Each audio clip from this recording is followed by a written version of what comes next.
Saan naman ba si Lelet? Abay, ewan ko, kahapon pa nga hindi umuwi yun, di ba? Alam mo, hinahanap na siya ng mga followers natin, madalas wala dito. O, kaya nga. Naku, alam mo yung botchog na kasama niya? Yun yung madalas na yung... Bad influence yun, di. Bad influence yun. Tsaka yung kasama niya kahapon, yung naka-black. Oh, ano pangalan nun? Nakalimutan ko yung pangalan yung nun. anak ni John. Anak ni John. Hindi, yun talaga yung mga bad influence sa anak. Kung bakit naging ganyan si Lelet. Manda talaga sa akin yung bata. Doon natutong uminom. Natutong uminom. Mag-cutting. O, di ba? Dati pamamakla lang, ngayon kompleto na. Oo.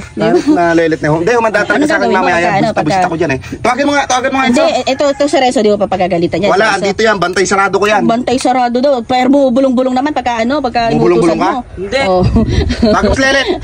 Tawagan mo. Nakita ko kasi yung urungin doon, tambak-tambak pa. Oo nga. Ano nga lang gagawin niya? Sabi ko, paano nga makakapag-urong? Di 2 araw nang hindi umuwi ng bahay yun. Kaya pala may lumot na yung mga baso doon. Lumot na. Dapat hindi si Renzo pinag-urong mo. Ako tumawag, katakil-takil mo. Ayan o. Dali mo, tawagan mo na. Dito. Bilisan mo. Hello? Uuwi ka ba? Lumayas ka na, kamo. Sa loob ng 5 minuto at wala ka dito, manda ka sa akin.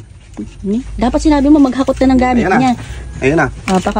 Mabilis pa sa alas 5, babalik yan. Ayan, si Renzo, pagarito mo rin yan. Dito naman ako Yung ano niya, yung mga damit ni Lelet. Ihanda mo na, Renzo, ihanda mo na. Bilisan mo. Palayasin mo na yun, ha? Palayasin mo. Sinabi ko, palayasin mo yun, ha? Gigil na talaga ako doon sa bata na yun. Bilisan mo. Palayasin mo na yung bata na yun. Ano? Yan na yung gamit niya. Oo. Iniwan ko yung mga mamahalan, yung binili natin nun. Dumusog ka doon, baka mamaya may mga bata na yan. Palayasin mo ka agad. Lalayasin ko agad na. Ito. 1M followers. Sabi ko lang sa'yo eh. Nagbola lang. Ha? Nagbola? 2 araw, di? 2 araw?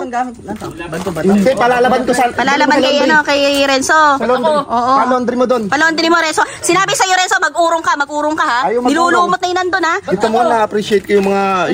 Nandun pa lang ako pa, narinig ko yung boss mo. Hindi, si Renzo, pinapagalitan niya. Renzo, kasi yan, lagi tingin mo, kagigising lang. Walang utak yung bata na yan eh. Oo. Di parang sinabi mo kanina ito, bad influence tong kasama to. Sa yung anak ni John. Diba? Tama nga.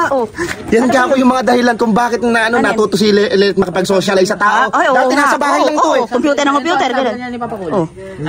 Sabi sa'yo kanina niyan, mga bad influence. Hoy, sinungaling ka, Renzo. Hindi. Wala naman ako sinabing ganon. Ikaw talaga, Renzo. Ikaw talaga.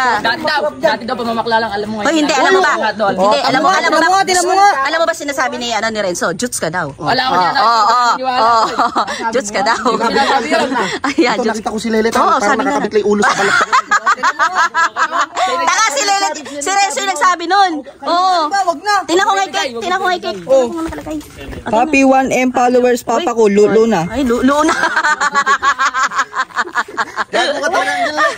Siya yung sinasabihan namin kanina. Hindi lang bilang kita gano'n. Anong pala sasabi mo saan? Kaninong gamit yun? Yan to. Sa'yo. Tingnan mo. Saan mo dadalhin yung pa? Tingnan mo kung asibag. Sige, buksan mo. Tingnan mo. Hindi, tingnan mo kung bag ni. Tingnan mo nga. Sa ito. Ha? Ano naman? Mga sticker ko yan eh. Tingnan mo, Kalan? Paano magiging gamit ni Lelet? Sticker mo, pre. Speaker nga. Palulon. Wala talaga. Ito, isa pa yung sticker niya. Ano pa pangit doon ka lang? Kami na lang kakain na to. Ito pa yung Hoy, sinungaling ka talaga, Daddy. Sabi ko na nga ba, ikaw nagsabi Bigla mo ko hinulog. Ha? Dalawa talaga mukha mo. Hindi, narinig ko. Hindi, ikaw talaga sabi mo. Titingnan ko lang yung design. Anong titingnan mo? Tingin. Hala!